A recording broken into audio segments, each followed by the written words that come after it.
Ya Allah sen mihriban, Allahu Allah. Seni dep köydi bu can, Allahu Allah. Sana muhtaç var insan, Allahu Allah. Alemlerin Rabbi sen, Allahu Allah. Müslimlerinin panahi, Allahu Allah. Jürgümün sultanı, Allahu Allah. Yok Xuda senden başka, Allahu Allah.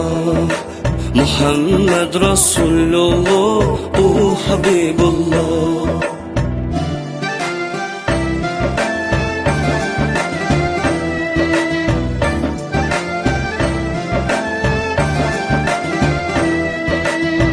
Bidayet eyle bizge, Allahu Allah.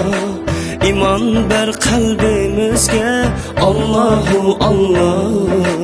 Panah bul halkımızge, Allahu Allah. Anla menin derdimni, bu azarımni.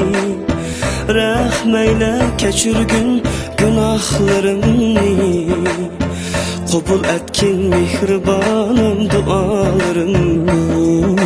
Yok Xuda senden başka, Allahu Allah. Muhammed Resulullah, o Habibullah. Bastap tura yolun men, Allahu Allah. Quvant bizde bakıt ben, Allahu Allah. İman qılıq nur men, Allahu Allah. Şükür sağan haniyem, Allahu Allah.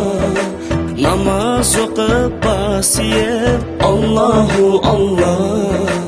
Tek Allah'a men senim, Allahu Allah.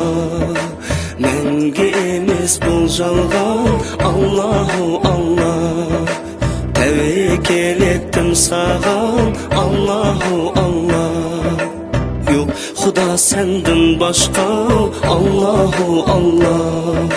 Muhammed Resulullah, o Habibullah. Yok Xuda senden başka, Allahu Allah.